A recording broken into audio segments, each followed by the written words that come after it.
Hello friends, नमस्कार, जय जगन्नाथ। मु सोनाली आपन को वेलकम करुच्ची हमर टेस्टी कुकिंग चैनल को। आज गोटे गुलाब जामुन रेसिपी नहीं आसी, किंतु एटा मु आज ब्रेड देकी बनैबी। तो आपन को घरे जदि ब्रेड थिबो एवं केतटे अल्प केतटे सामग्री रे हमें एटा को प्रस्तुत करिबा। इंस्टेंट हमें एटा को बनैबा। तो एटा देखिबा को जेमति टेस्टी, खाइबा को मते सेते टेस्टी थिला। तो चलंतु देखि नबा। एठी मु 5टा ब्रेड नीची।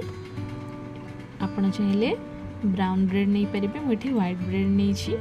यहाँ को यार कड़ा गुड़ा को एमती छुरी दे के काटी नौची।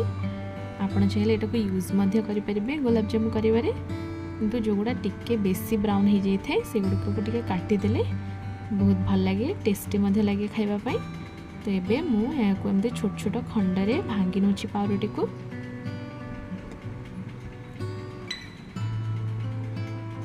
एबे यहाँ को ग्राइंडिंग जार रे देकी हम यार गोटे क्रम ब्रेड क्रम बनै नेबा।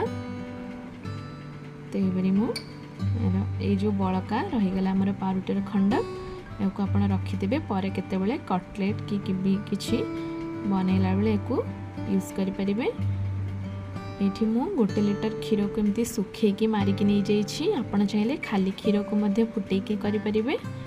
एबे एठी ब्रेड क्रम को गोटे थाली रे काढी नै छी। एबे से जो सुखे के रखितले क्षीर को ताकू देकी हमें यार गोटे डो बनैबा। बेसी पानिया करिवेनी, देखिकी परिमाण हिसाब रे आपण अल्प अल्प देबे, एका संगे रे बेसी देबेनी। अल्प अल्प देकी यहाँ को एमती चकटे चकटे यार गोटे स्मूथ डो बनै नबा। आपण चाहिले एथिरे गोटे चमच गुआ घी मध्ये देई परिबे। तो ये मु आ गोटे चमच पकाउची चकटिकी एमती भल से डो बनई नेबी। ये मु अल्प टिके घी नहीं। देखो मोर ये डोटा प्रस्तुत हो जाइए। एबे मु अल्प घी हाथ होगी यार छोट छोट बॉल्स बनई नेबी। ये बॉल्स छोट छोट गढ़ी नेबी। आपड़ जमती साइज रखा चाहिए से भाई बनइबे। तो देखो केते स्मूथ होइछि प्रस्तुत। एमती करेंगे गोटे गोटे छोट छोट करिकी मु एटा को प्रस्तुत कर नेबे।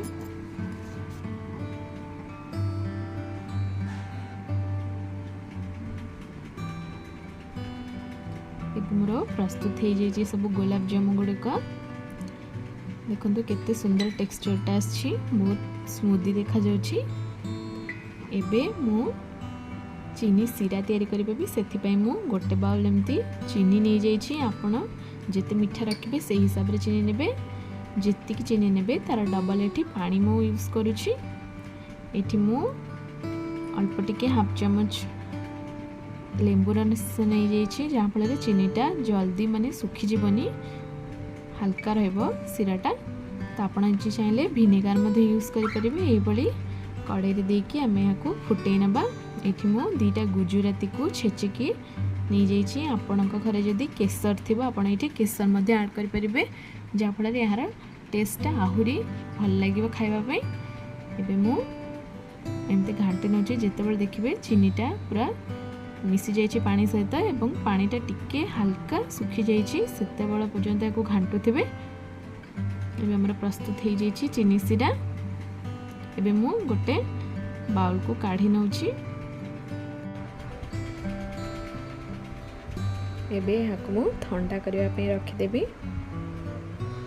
एठी गोटे कड़ाई रे अल्प रिफाइन ऑयल को गरम करबा पे रखि देछि। एटा गरम होला परे अल्प टिके डो को मधे पके के देखुछि। जदि आपनकर छोट छोट हल्का बबल्स आसीबो जानिबे आपनकर तेल ठीक गरम अछि।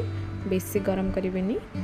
देखंतु गुलाब जामुन पकेला परे अल्प छोट छोट बबल्स होके एटा फुलिबा स्टार्ट करछि तेल रे।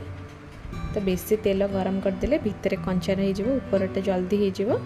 तो आपण को मीडियम फ्लेम रे प्रथमे याको छाणिबे। तापरे जेते बेले ता देखिबे हे आसलानी यार कलर पई टिके आंच बढ़ाई देबे।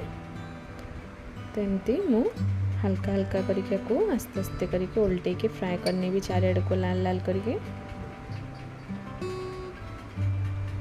देखो ये मोर पूरा हल्का पिंक कलर आसी जाइछि। एबे आ 5 मिनट एमती मीडियम फ्लेम रे छाणिबा परे यार फ्लेम को बढ़ाइबा।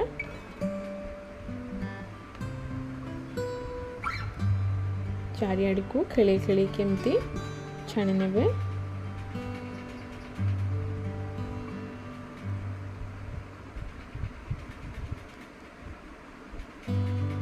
तो मोर एबे हो गलानी। एबे मो यार कलर पाई आंच को बढ़ाई दूचे। देखो आस्ते आस्ते यार कलरटा केते सुंदर गोल्डन गोल्डन कलर आसुची।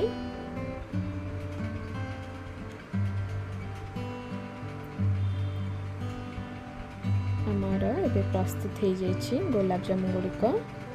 एबे मु याको एमती छाणिकी डायरेक्ट आम चीनी सिरा रे पकई नबा।